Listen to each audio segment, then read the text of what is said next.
안녕하세요. 1인 기업 공부 고아라TV 고아라입니다. 여러분 오랜만에 만나 뵙게 됐는데요. 거의 뭐 3주? 한 달 만에 뵙는 것 같아요.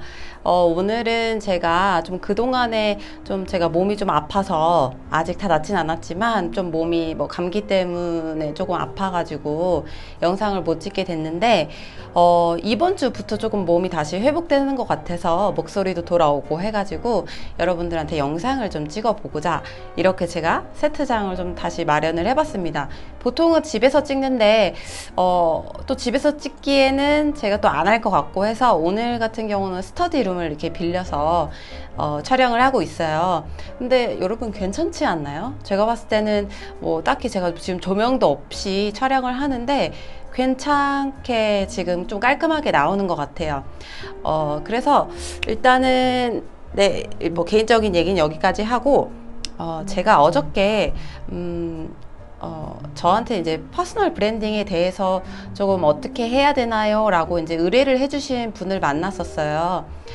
그분이 뭐 인스타로 이제 친구로 맺다가 그분이 이제 저한테 쪽지를 주셔가지고 어떤 상황인지 듣고 한번 만나자라고 해서 카페에서 만나서 이제 그분의 고민을 듣고 제가 좀 상담을 해드렸었는데 여러분한테도 이런 부분에 있어서 충분히 고민을 하고 제가 말씀드리는 부분에 도움을 받을 수 있는 부분이 있겠다라고 해가지고 이렇게 영상으로 한번 여러분들께 알려드리도록 하겠습니다. 제가 오늘은 노트북을 이렇게 준비를 했는데 노트북을 보면서 제가 내용을 좀 간략하게 좀 전달을 드릴게요. 자, 일단은 제목이 오늘 퍼스널 브랜딩 하는 방법이에요. 하고 싶은 일이 여러 개일 때 어떻게 브랜딩을 할 수 있나요? 이제 이런 부분에 대해서 고민이 있으셨어요. 여러분들도 분명히 하고 싶은 게 여러 개인데 이게 어떻게 보면은 공통점이 있는 것 같지만 또 통일성으로, 그러니까 전체적으로 봤을 때는 뭔가 일관된 하나의 메시지를 주고 있지 않다. 내 지금 컨텐츠가 그렇게 생각하시는 분들이 있을 것 같아서 그런 분들에게 어떻게 하면 전체적으로 통일된 메시지를 줄 수 있고 퍼스널 브랜딩을 좀 할 수 있는지 그 방법에 대해서 좀 알려드릴게요. 일단은 저에게 의뢰를 해주셨던 분의 상황이 좀 구체적으로 말씀드리면요. 그분은 뭐 명상, 독서 토론, 뭐 글쓰기 이런 주제를 가지고 본인이 그런 것을 통해서 자기 발전, 자기 개발을 많이 하게 되어서 이런 깨달음을 남들한테도 이렇게 좀 전파하고 싶다, 전수하고 싶다, 이런 좋은 방법을 알려주고 싶다라는 마음에 뭐 크게 세 가지로 하면은 명상, 독서 토론 이렇게 키워드가 있으시더라고요. 그런데 각 채널 플랫폼, 그러니까 인스타, 뭐 블로그, 유튜브를 하시는데 이 각 채널에서 그 각 채널마다 해당하는 키워드들에 대한 컨텐츠를 지속적으로 잘 꾸준하게 제작을 하고 계시지만 뭔가 이게 브랜드가 딱 되어 있지 않다 보니까 이 채널에서 말하는 거는 뭐 예를 들면 명상이고 이 채널에서 말하는 거는 뭐 독서법이고 이 채널에서 말하는 거는 또 예를 들면 만약에 뭐 글쓰기다, 이렇게 세 가지로 다 다르게 얘기를 하고 계시더라고요. 그래서 이 세 가지를 평생 업으로 하고 싶지만 뭔가 이 세 개가 각자의 목소리를 내고 있고 나를 대변해주는 그런 퍼스널 브랜딩이 되어 있지 않다, 통일감이 없다라고 이렇게 고민을 넣어주셔서 어떻게 브랜딩 이 세 가지 키워드 혹은 네 가지 키워드를 전체적으로 브랜딩을 할 수 있을지 그거에 대해서 이제 상담 요청을 하셨었어요. 그래서 제가 좀 생각을 해봤었을 때 저한테도 이런 부분이 되게 많거든요. 저희 고객들도 그렇고 뭐 컨텐츠가 없는 분들도 고민 상담을 하시지만 컨텐츠가 여러 개인데 이거를 어떻게 하나로 통합을 하는지 이 부분이 좀 고민이신 분들이 있으실 거예요. 그래서 제가 일단 비유를 한번 드려볼게요. 지금 키워드는 여러 가지가 있으신 거잖아요. 그러면 예를 들면요. 저희가 만약에 가전 제품을 사야 된다. 예를 들면 뭐 냉장고나 뭐 에어컨이나 청소기나 혹은 뭐 노트북이나 뭐 핸드폰이나 이런 가전 제품을 판매하고 그리고 내가 필요하다고 생각했었을 때 우리가 보통 어디를 가게 되나요?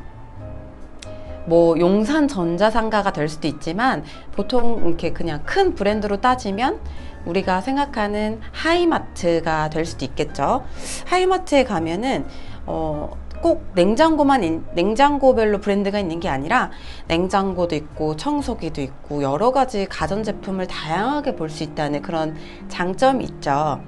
자, 그렇다면은 그 다음으로 예를 들면 정관장이라는 또 브랜드가 있는데 거기는 뭐 예를 들면 우리가 건강식품을 선물을 해야 된다라고 생각했었을 때 특정한 영양제를 떠나서 건강식품 하면은 정관장이 많이 생각이 나잖아요. 명절 선물도 많이 하고.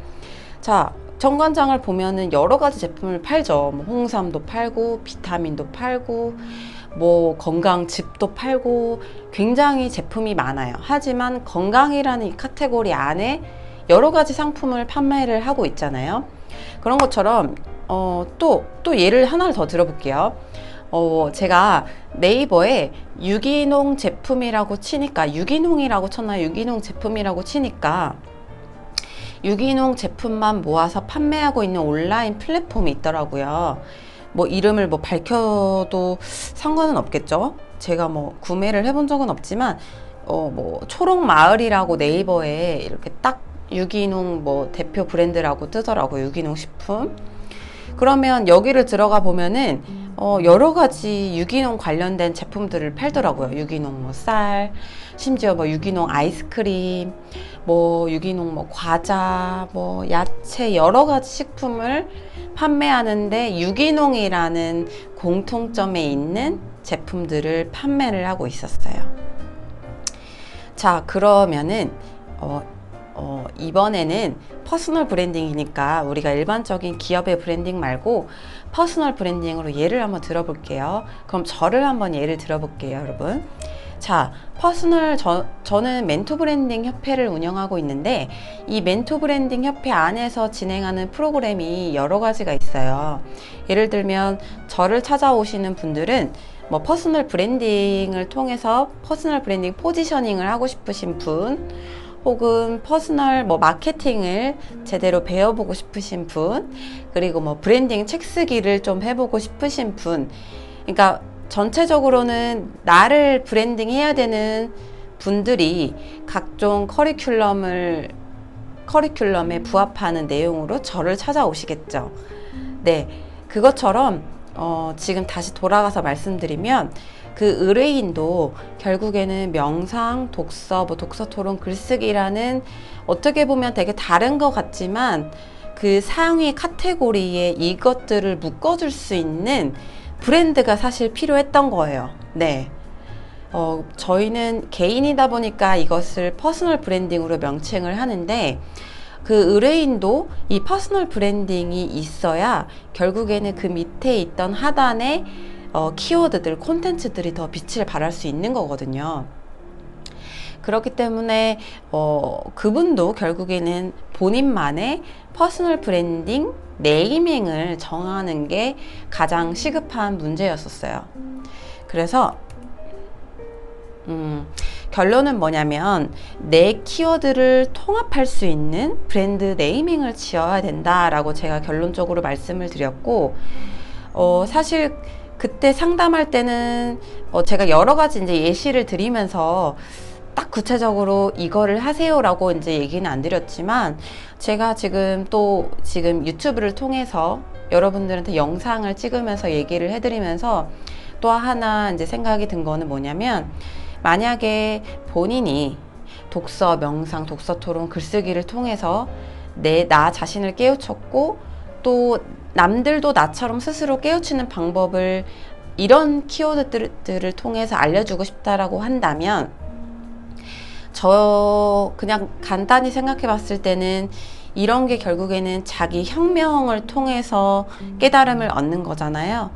그렇기 때문에 예를 들면 그 제일 큰 상단의 카테고리 네이밍, 브랜드 네이밍으로 자기 혁명 연구소라고 저는 타이틀을 붙일 수 있을 것 같아요. 예를 들면 자, 그러면 자기혁명 연구소라는 타이틀이 있게 되면 어떻게 좋냐면요, 결국에는 그 밑에 하단에 뭐 계열사 형식으로 더 확장해서 카테고리를 묶을 수가 있는 거예요. 이게 결국에는 뭐 그 제가 방금 말씀드렸던 예시로 자기혁명 연구소라는 이거에 대한 공통점이 생겨서 하나의 가치를 통해서 자기 혁명을 하기 위해서는 명상도 어느 정도 일정에 도움이 되고, 독서 토론, 독서를 통해서 독서 토론을 하고 스스로를 깨우치는 것도 도움이 되는 거고요. 당연히 글쓰기를 통해서 자기를 혁명하는 것, 자기를 깨우치는 것도 다 그 메시지 안에 포함이 된다는 거죠.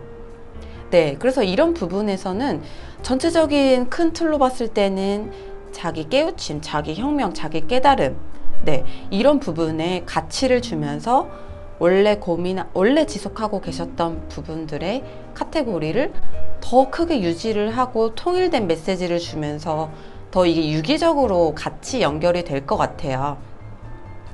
자, 근데 여러분, 제가 이제 브랜드 네이밍을 정한다고 이제 말씀을 드렸었는데, 이거를 정할 때 주의할 점이 세 가지가 있습니다. 제가 세 가지를 간단하게 이제 말씀을 드리면요.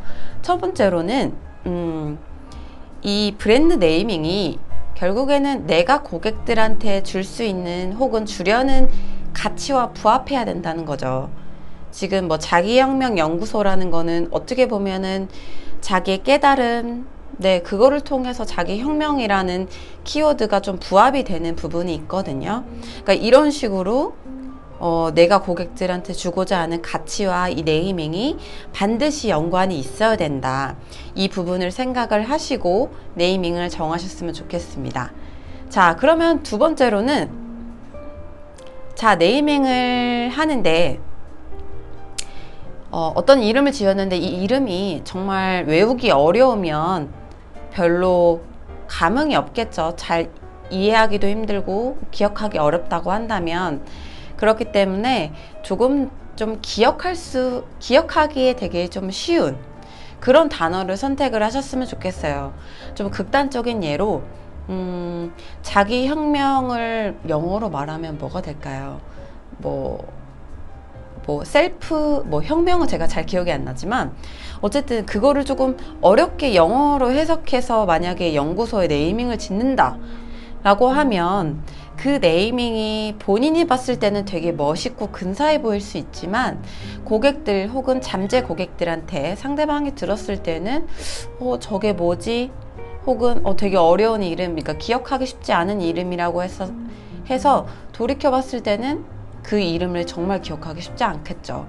그렇기 때문에 일단 이름 자체는 조금 쉬워야 된다라는 점을 기억을 하셨으면 좋겠고요. 자, 그리고 마지막 제일 중요한 세 번째가 있는데요. 이 세 번째는, 만약에 브랜드 네이밍을 하셨다라고 해서 끝이 나는 게 아니고요. 한 번 더 점검하실 부분이 뭐냐면, 이 네이밍을 가지고 브랜딩을 하고 있는 사례가 있는지 좀 찾아보시는 게 좋을 것 같아요. 만약에 계속해서 예시를 들겠지만 자기혁명 연구소를 누군가 사용하고 있다고 한다면, 내가 아무리 열심히 활동하고 계속 그 브랜드를 사용한다고 하더라도 기존에 쓰고 계신 분을 뒤따라가는 것 혹은 경쟁하는 것밖에 되질 않거든요. 브랜드도 차별화가 필요하듯이 브랜드 네이밍에도 확실하게 독립적으로 단독의 이런 네이밍, 나만의 쓸 수 있는 네이밍을 구축을 하시는 게 시작부터 훨씬 더 좋은 방법이라고 생각을 합니다. 자, 오늘 이렇게 제가 이제 브랜드에 해당하는 카테고리들이 있지만 이 키워드들을 통합하는 퍼스널 브랜딩을 어떻게 하냐에 따라 하는 방법에 첫 번째로 제가 오늘 말씀드렸던 브랜드 네이밍을 정해라, 이 부분에 대해서 설명을 드렸고요. 그리고 그 네이밍을 정할 때 주의할 점을 제가 3가지로 간추려서 여러분들께 체크사항으로 말씀을 드렸었어요. 이렇게 영상을 또 찍으면서 여러분 또 영상을 제가 또 이렇게 열심히 찍었고, 그 다음 버전으로는 제가 또 어떤 생각을 했었냐면은, 그러면 브랜드 네이밍을 여러분이 정했지만 각 채널별 어떻게 메시지를, 내 브랜드에 대한 메시지를 전달하는지 그 부분이 조금 궁금하실 것 같아서, 다음 편에서 이어지는 영상은 제가 어떻게 하면 통일된 메시지를 각 채널에서 전달할 수 있는지 그 방법에 대해서 얘기를 드려볼게요. 여러분한테 오늘도 이제 퍼스널 브랜딩 관련해서 도움이 되셨길 바라고요. 저는 다음 이 시간에 뵙도록 하겠습니다. 여러분의 구독과 좋아요는